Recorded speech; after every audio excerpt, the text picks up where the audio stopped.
I'm not going to lie to you. This video is going to hurt. This video is going to be painful. I liked a lot of these running backs coming into this year. I drafted a lot of these guys. But when we get these massive spike week ones, when I see people sending obnoxious trades down there in the comment section and in the live streams, you know what? Sometimes it's better to go through. Just take the guaranteed profit, sell high after week one. Maybe we can go through and target some of those buy low candidates we've talked about previously. But let's go through. Let's look at some sell high running backs after massive week one performances. And before we get into it, go down there. Drop a like on this video, subscribe to the channel if you have not done so already. But we just recently hit 100,000 subscribers, so I owe you a massive thank you. And of course, I'm going to continue to live stream every single day, about 5 hours a day. So make sure you hit the bell next to the subscribe button. That way you can come out and ask us your questions when we go live. And if you miss a live stream, just always feel free to go to the comment section. I'm going to respond to as many of those comments as I possibly can, at least 200 of these. And one last thing before we get into it, of course, this video is sponsored by Underdog Fantasy. On Underdog Fantasy, every single week, you can check out a ton of the cool player props that they have. And also, we are going to be getting into some extra fantasy football drafts on the live stream on Underdog Fantasy. So it's not too late to get in a draft with me. And of course, when you sign up with promo code FLOCK, they're going to match your first deposit dollar for dollar up to 100. You'll get our 2022 fantasy football rankings to go along with that. But let's go through. Let's dive into our first running back here, Rashaad Penny. Now, with Rashaad Penny, this was not one of those guys I loved coming into the season. I liked him last year, liked him the year before that, liked him the year before that, because he is an extremely talented running back. I mean, you saw that on Monday night against the Denver Broncos, and an offense that had a very hard time moving the ball aggressively downfield, where we know that Denver's able to just bring his safety down. They don't have to keep two back because Geno Smith doesn't necessarily have the deep ball accuracy to take the top off the defense. Rashaad Penny still looked good. I mean, on a per touch basis, Rashaad Penny looked electric. Rashaad Penny looked like he could potentially bust off some big plays, but there's a big but on this. With Rashaad Penny, we have never questioned the talent. The one ability Rashaad Penny does not have is the ability to stay on the football field. He has started a total of 7 games in his NFL career since being drafted in the first round of the 2018 draft. Loved him coming out of San Diego State. And the reason that he's only started 7 games isn't because Chris Carson was an unbelievable... Now, the reason he's only started 7 is because he has a list of injuries that are way too long, where I very rarely am I worried about a player getting injured. 9 times out of 10, I think if people are coming into fantasy football drafts saying, you know what, you can't draft a Saquon Barkley this year because he's injury prone. Usually that's horrendous advice. Usually you can't predict injury. I am concerned with Penny. And on top of this, more importantly, we saw how bad this offensive line looked in week 1. Not only how bad the offensive line looked, but you have Kenneth Walker coming in. Kenneth Walker, a great prospect coming out of Michigan State. This is a running back that is an elite level athlete, has the team investment where instead of going and signing Rashaad Penny to a long-term deal this offseason, the Seattle Seahawks gave him a 1-year deal, drafted Kenneth Walker at the top of the 2nd round, indicating that Kenneth Walker was their player that they were going to rely on in the long term.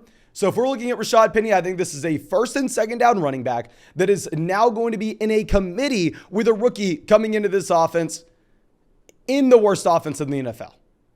I do not want a committee running back in one of the worst offenses in the NFL that has a long list of injuries. I think this is the time to sell Penny.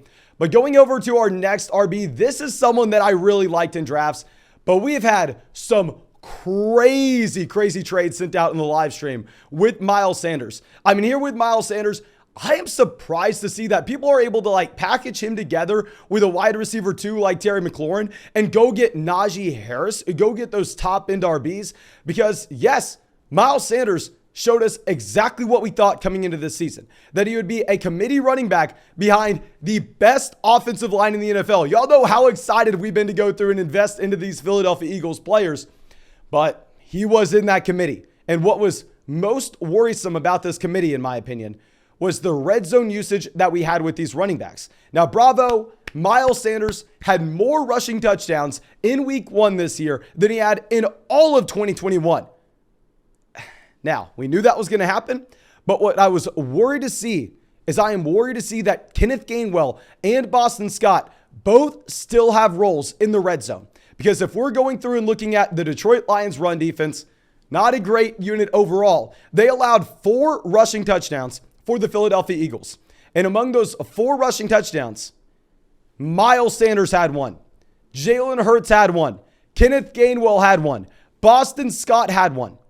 This is a 3-man backfield where we know Jalen Hurts is going to be vulturing those touchdowns at the goal line. And if we go through and look at the snaps, you can clearly see how this is a 3-man committee in Philadelphia, where 75 snaps were played by the Philadelphia Eagles, and 38 of those ended up going over to Miles Sanders. 23 to Kenneth Gainwell, 14 to Boston Scott. If we look at the touches here, Boston Scott, Kenneth Gainwell combined for 9 carries, Miles Sanders at 13. If we're going to look at the targets out of the backfield, you had Miles Sanders with 2, but you had Kenneth Gainwell with 4. So I am very concerned. I think that it's still the elite level offensive line that we were talking about. Y'all know we've been talking about Jalen Hurts potentially being the quarterback 1 overall this year.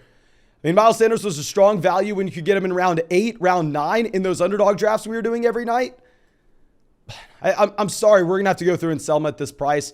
And someone else that we were drafting in every underdog draft in the 8th round that I think we could go through and sell high on is going to be Clyde EdwardsHelaire. Now with CEH, y'all know my bold claim coming into the season was this was going to be a running back that had top 12 upside because he was a running back that could catch passes. He could do a little bit of everything in what we believe to be one of the best offenses in the NFL. Y'all know our bold take was this offense was better without Tyreek Hill with the new weapons that they had. But still at the same time, very similar to Miles Sanders. Even though I have Clyde EdwardsHelaire everywhere, I am concerned. He comes away with 2 receiving touchdowns this week. Great. We're happy to see it. But those receiving touchdowns came off of 3 total targets. It's not like he's DeAndre Swift in the receiving game here. And if we're going through and looking at the snaps played in Kansas City, while yes, this is an elite level offense and every snap is so damn valuable, there were 70 total snaps. 27 of those went to Clyde EdwardsHelaire. I'm not worried about Isaiah Pacheco having 12 carries, blah, blah, blah. No, the majority of those came when the game was already out of hand. Clearly Clyde EdwardsHelaire is the first running back on this depth chart. But just because he's the first running back on the depth chart, that doesn't mean that he is going to be able to consistently overcome a 3-man backfield. It's identical to what we have in Philadelphia, where I love the player, I love the offense. But if we have Jerick McKinnon getting 27 snaps, if we have Isaiah Pacheco getting 16 snaps, I do not want a running back a part of a 3-man committee, even if that is a bold take. But now let's go over to a running back that is an easy sell high candidate, super easy to sell. Let's go look at Michael Carter. With Michael Carter here, yes, he did end up starting for the New York Jets. You had Michael Carter out snapping as well as having more touches than Breece Hall straight up. You had Michael Carter with 10 carries. You had Breece Hall with 6. And Michael Carter looked good as well. But at the same time, very similar to Rashaad Penny. We know this New York Jets offense is going to be one of the worst offenses in the entire NFL. And here with Michael Carter, he's going to be playing right now directly in front of a rookie that is going to continue to expand his role further and further and further in this offense. Breece Hall looks so damn good as well. Breece Hall led this team in targets week 1. He's a rookie. If Michael Carter was getting every single target out of the backfield, if he was the only running back being used as a pass catcher, then sure, Breece Hall could expand his role and Michael Carter could still be viable in fantasy given that receiving down skill set, but not if Breece Hall's drawing 10 targets. I think it's easy to go through sell Michael Carter. Should give you an okay 2 to 3 week stretch here, but long term, it's Breece Hall's job. Now going over to our next running back, I hate to bring him up because this is someone that I do not want you to sell right now. I know this is a week 2 sell high video, but what I want you to do, I don't see my phone near me, but get out your phone and I need you to set a little reminder. Say 3-4 weeks in the future, sell Antonio Gibson high. Because I already see it happening. I already see people getting excited about Antonio Gibson, a running back that could catch passes out of the backfield, and he had a very good game against the Jacksonville Jaguars in week 1. But I want to remind you, Brian Robinson was announced as the starting running back before he got shot. Now, that is not to say that that's for sure going to be the case when he gets back. That is not to say that Antonio Gibson is for sure going to be a backup. But I think there is uncertainty in this situation of what we may have in the second season when Brian Robinson is back and healthy.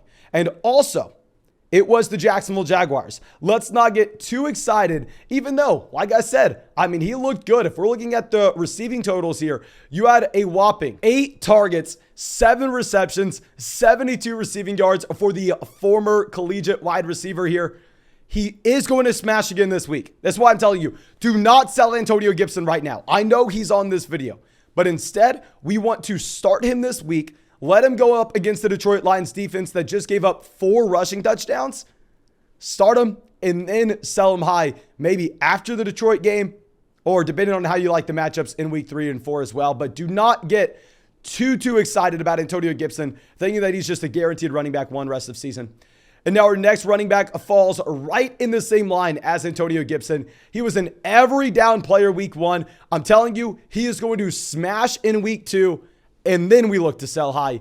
Darryl Henderson. I mean, with Darryl Henderson, yeah, we all know he's the starting running back in Los Angeles at this point. And a lot of people have been asking, oh, Mason, do I go sell high on Darryl Henderson? Does Cam Akers have a long-term role? And as the idiot that was drafting Cam Akers in the 5th and 6th round, I will admit, very hard to see how Cam Akers has a role in this offense if he's not getting used right away. But if we're looking at Darryl Henderson, what I'm concerned with is if we go back to his time at Memphis, as well as what we've seen so far in his NFL career since being drafted in 2019, is he's a running back that's never been great as a pass catcher.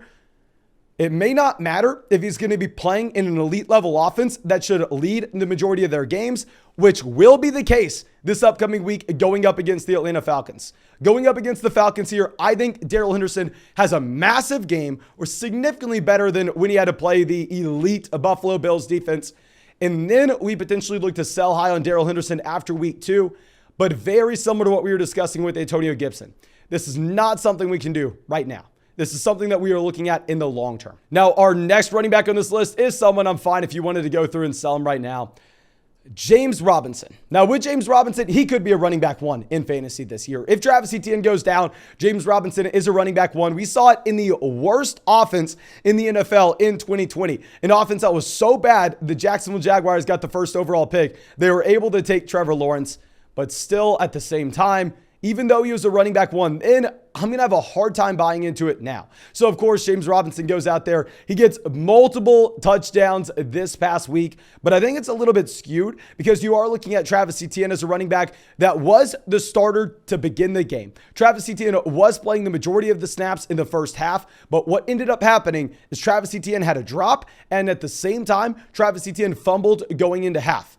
So I am not as excited about Etienne as I was going into the season. I think that we have to look at the role of James Robinson and say, you know what? He is still going to be coming out here. He is still going to have a much larger role than we expected coming into the year. But if we just take a step back, we should acknowledge the fact that Etienne is going to be getting almost every single target out of the backfield. Despite being benched essentially at half, he still had 4 targets compared to James Robinson at 2. It was Travis Etienne's first game of his NFL career. So I think we get the Etienne role expanding, James Robinson shrinking a bit. And the issue is, I think James Robinson's going to be very similar to someone like Alexander Mattison, where yes, he will have an elite level ceiling if the running back goes down in front of him. But if Travis Etienne's drawing every single target out of the backfield, and we don't expect James Robinson to get multiple touchdowns every single week, I think that James Robinson's going to be someone that you probably can't ever really start, or at least get excited about starting him. But he does have the elite level ceiling if there to be an injury. So I would go through, try to trade James Robinson, get back like Alexander Mattison, and then an upgrade at wide receiver or an upgrade at tight end. But now, I think that should be it. I have 1 or 2 other guys on this list, but I want to see what we have in week 2 before we throw them on here. But of course, thank you so much for watching this video. If you have not done so already, go down there, drop a like, subscribe to the channel, and I'm going to be answering as many of those comments as I possibly can down there in the comment section. So if you have any questions, feel free to leave them down below. I'll get to at least 200 of those. But thank you again. I appreciate you. I hope you have a great day, and I hope we get to see you with the live stream tonight.